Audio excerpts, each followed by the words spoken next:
ಹುಟ್ಟಿರ್ತಕ್ಕಂತಹ ಒಂದು ಮೂಲ ತತ್ವದಲ್ಲಿ ಮಗು ಹುಟ್ಟಬೇಕಾದ್ರೆ ಆರೋಗ್ಯವಾಗಿ ಮಗು ಹುಟ್ಟಿತ್ತು. ಈ ಜೀವನ ಅನ್ನೋದು ಅವರವ್ರ ವೈಯಕ್ತಿಕವಾಗಿ ಹೋಗುತ್ತೆ. ಈ ಸಾವು ಅಂತಕ್ಕಂಥದ್ದು ನಿಜವಾದ ಸಾವು ಯಾವುದು ಅಂತ ಪ್ರಶ್ನೆ ಬರುತ್ತಿಲ್ಲಿ. ಮನುಷ್ಯನ ನಿಜವಾದ ಸಾವು ಯಾವುದು ಅಂದರೆ ಅಶೌಚ ಶೌಚ. ಸಾವು ಯಾವುದು? ಶೌಚ ಅಶೌಚ. ಅಂದರೆ ನಾವು ಮೈಲಿಗೆಯಲ್ಲೇ ಸಾಯ್ತಾ ಇದ್ದೀವಿ, ನಾವು ಮಡಿಯಲ್ಲಿ ಸಾಯ್ತಾ ಇಲ್ಲ. ಅಲ್ಲ, ಸಾವಲ್ಲಿ ಮಡಿ ಮೈಲಿಗೆ ಹೆಂಗೆ ಅದು ತಿಳ್ಕೊಳ್ಳೋದೇ ನೀವು ಸತ್ಯ ತಿಳ್ಕೋಬೇಕು. ಸಾವಿನಲ್ಲಿ ಮಡಿ ಮೈಲಿಗೆ. ನಾವು ಸಾವನ್ನು ಏನು ಮಾಡಿದ್ದೀವಿ ಅಂದರೆ ಅದು ಮೈಲಿಗೆ ಅಂತಲೇ ತಿಳ್ಕೊಂಡು ಬದುಕ್ತಾ ಇದ್ದೀವಿ. ಹೌದು, ಅದು ಸೂತಕ. ಆದರೆ ಆ ಸೂತಕದ ಹಿಂದಿನ ರಹಸ್ಯ ಗೊತ್ತಾ? ಸೂತಕ ಅಂತ ಯಾಕೆ ಹೇಳಬೇಕು?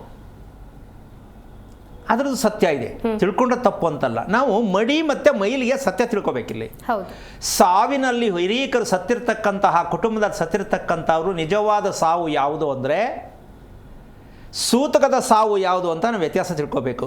ಸೂತಕದ ಸಾವು ಯಾವುದು ಅಂದರೆ ದುರಂತ ಸಾವು, ದುರ್ಮರಣಗಳು, ಆಕ್ಸಿಡೆಂಟ್ ಆಗೋದು, ವಿಷ ಕುಡಿಯೋದು, ಅವಕತ್ ಸಾಯೋದು, ಇದು ದುರ್ಮರಣಗಳು. ಇದು ಸೂತಕ.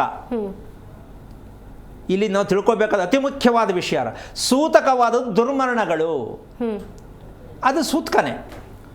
ಹಾಗಿದ ಮೇಲೆ ಸಾವಿನಲ್ಲಿ ಮಡಿ ಯಾವುದು? ಇದು ಅತಿ ಮುಖ್ಯವಾಗಿ ಹಿರಿಯರಿಗೂ ಅರ್ಥ ಆಗಿಲ್ಲ ಅಂತ ಅಂದ್ಕೊಳ್ಳೋಣ, ನಮ್ಮ ಪೂರ್ವಿಕರಿಗೂ ಇದರ ಸತ್ಯ ಅರ್ಥ ಆಗಿಲ್ಲ ಅಂತ ಅಂದ್ಕೊಳ್ಳೋಣ. ಯಾಕೆ ಅಂದರೆ ತುಂಬ ಅಪರೂಪದಲ್ಲಿ ಒಬ್ಬರು ತಿಳ್ಕೊಂಡಿರ್ತಾರೆ, ತುಂಬ ಅಪರೂಪದಲ್ಲಿ ಅವರು ಕೂಡ ಇದಕ್ಕೆ ತುಂಬ ವೇದ ಉಪನಿಷತ್ತು ಶಾಸ್ತ್ರ ಪ್ರತಿಯೊಂದೂ ಕೂಡ ತಿಳಿದವರು ಕೂಡ ದುರ್ಮರಣವನ್ನು ಹೊಂದಿರತಕ್ಕಂಥದ್ದು ಬೇಕಾದ ಇತಿಹಾಸ ಇದೆ.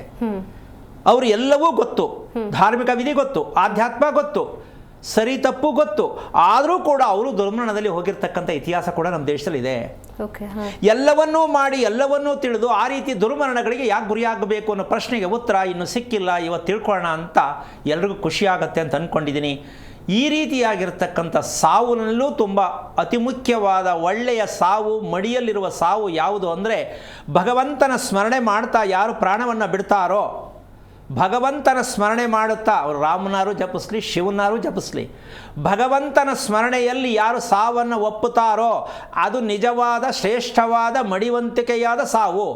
ಈಗ ಲೆಕ್ಕ ಹಾಕ್ಕೊಳ್ಳಿ, ನಿಮ್ಮ ತಲೆಮಾರು 3 ತಲೆಮಾರು 4 ತಲೆಮಾರು 5 ಮಾರಿಂದ ನೋಡಿ, ಅಯ್ಯೋ ಸ್ವಾಮಿ ಯಾಕೆ ಹೇಳ್ತೀರಾ, ನಮ್ಮ ಅಪ್ಪನ ಮನೆ ಹಿಂಗೆ, ನಮ್ಮ ಅಮ್ಮನ ಮನೆ ಹಿಂಗೆ ಅಂದರೆ ದುರ್ಮರಣದಲ್ಲೇ ಸತ್ತಿರ್ತಕ್ಕಂಥ ಕುಟುಂಬದಲ್ಲಿ ನೀವು ಹುಟ್ಟಿರ್ತಕ್ಕಂಥವ್ರು ಯಾರು ಪ್ರಶ್ನೆ ಕೇಳೋರು, ನನ್ನ ಮಗ ಹೆಂಗೆ, ನನ್ನ ಮಗಳ ಹೆಂಗೆ, ನನ್ನ ಹೆಂಡತಿ ಹೆಂಗೆ ಅಂತ ಕೇಳುವಂಥವ್ರು ನಾನು ವಿಚಾರ ಹೇಳೋದು.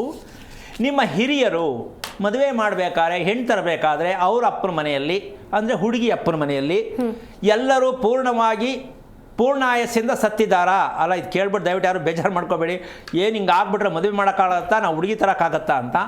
ಆದರೆ ತಿಳ್ಕೊಂಡಾರು ಮಾಡ್ಕೊಳ್ಳಿ. ಯಾಕೆ ಅಂದರೆ ದುರ್ಮರಣದಲ್ಲಿ ಸತ್ತವ್ರು ಎಷ್ಟೋ, ಗಂಡನ ಬಿಟ್ಟವ್ರು ಎಷ್ಟೋ, ಹೆಂಡತಿ ಬಿಟ್ಟವ್ರು ಎಷ್ಟೋ, ಡೀಟೇಲ್ಸ್ ಬೇಕಲ್ಲಮ್ಮ. ನಾವು ಒಂದು ಪ್ರಾಣಿ ನಾಯಿ ತರಬೇಕಾದ್ರೂ ಅದ್ರ ಸತ್ಯ ಕೇಳ್ತೀವಿ, ಇದ್ರ ಅಪ್ಪ ಯಾರು, ಇದ್ರ ಅಮ್ಮ ಯಾರು, ಇದು ಎಲ್ಲಿ ಅಲ್ವಾ. ನಾಯಿ ಮರಿ ತರೋಕೆ ಇಷ್ಟೋ ಡೀಟೇಲ್ಸು. ಒಂದು ಹೆಣ್ಣು ಹುಡುಗಿ ಮನೆಗೆ ತರೋಕ್ಕೆ ಮದುವೆ ಮಾಡ್ಕೊಳ್ಳೋಕ್ಕೆ ಡೀಟೇಲ್ಸೇ ಇಲ್ಲ. ಚೆನ್ನಾಗಿದ್ದಾಳಾ, ಪೇರ್ ಚೆನ್ನಾಗಿದೆಯಾ, ಒಳ್ಳೆ ಕೆಲಸ ಇದ್ದ, ಮಾಡ್ಕೊ, ಹೌದು ಅಲ್ವಾ. ಇದೇ ದುರಾದೃಷ್ಟ ಆಗಿರೋದು.